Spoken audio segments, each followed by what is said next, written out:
Perkenalkan, nama saya Nurwidia Putri, mahasiswa Insinyur Ali Rahmatullah Tulungagung, NIM 1260062025. Di sini saya akan mengenai tugas pengembangan kurikulum untuk anak usia dini. Dan kurikulum yang saya akan bahas adalah: satu, definisi kurikulum; yang kedua, komponen-komponen kurikulum; yang ketiga, pengertian PAUD; yang keempat, perlukah kurikulum untuk PAUD; yang kelima, mengapa PAUD memerlukan kurikulum. Semuanya akan saya bahas di video ini.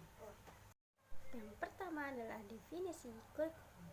Saya akan menjelaskan definisi kurikulum dari Undang-Undang Dasar Nomor 2 Tahun 2003, yaitu kurikulum merupakan sebuah perangkat rencana dan rancangan pengaturan berkaitan dengan tujuan, isi, dan juga cara. Yang kedua adalah dari Crow and Crow. Kurikulum ini merupakan suatu rancangan dalam pembelajaran yang tersusun secara sistematis. Yang ketiga adalah dari Gildat Taban tahun 1962.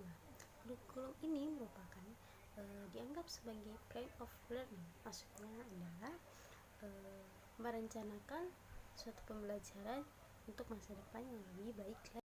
Bahasan yang kedua yaitu komponen-komponen kurikulum. Komponen-komponen kurikulum ini terdiri dari tujuannya adalah pembelajaran yang hendak dicapai itu memberhasilkan suatu hasil. Yang kedua yaitu materi atau isi. Materi atau isi ini adalah bahan ajar dari pendidik untuk peserta didiknya. Yang ketiga adalah media. Tentunya sarana prasarananya juga perlu untuk pembelajarannya. Yang keempat yaitu proses belajar mengajar. Proses belajar mengajar ini akan mengarah pada suatu pembelajaran yang meliputi segala bentuk apresiasi peserta didik. Yang ketiga adalah pengertian PAUD. Apa sih PAUD itu?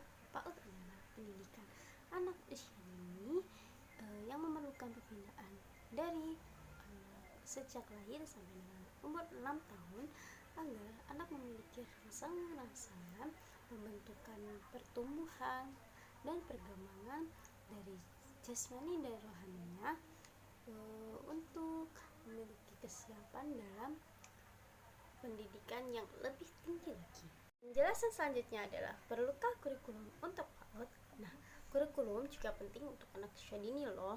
Dengan kurikulum, pengalaman akan menjadi bermakna dan berkualitas untuk anak usia dini yang sudah direncanakan, diterapkan secara seksama dan komprehensif agar mencapai tujuan yang sesuai dan diharapkan di sekolah. Dengan kurikulum, maka pencapaian proses pembelajaran akan menjadi lebih jelas karena sudah dirancang, yaitu plan of learning. Kurikulum PAUD akan memberikan arahan pada proses stimulasi yang dilaksanakan secara cermat, hati-hati, sesuai dengan karakteristik anak, dan dinilai secara komprehensif dan data yang otentik. Yang terakhir adalah, mengapa sih PAUD membutuhkan kurikulum? Nah, kurikulum dapat mengembangkan potensi pada peserta didik menjadi kemampuan-kemampuan yang diperlukan dalam kelanjutan pendidikan dan kehidupannya. Maka dari itu, kurikulum itu juga penting untuk PAUD. Kurikulum harus responsif terhadap kebutuhan dunia yang selalu berubah. Kurikulum yang responsif ini memiliki 3 kondisi. Kondisi ini adalah menyebabkan kurikulum ini menjadi berubah. Yang pertama adalah perubahan kondisi dengan kebutuhan dunia yang semakin kompleks. Yang kedua, globalisasi di bidang ekonomi berakibat antar negara semakin longgar dan pembutuhan tenaga kerjaan. Yang ketiga adalah pesatnya perkembangan sains dan teknologi sehingga dunia tanpa batas. Yang ketiga ini adalah yang paling sering kita temui sampai saat ini, yaitu perkembangan teknologinya yang lebih ke atas lagi.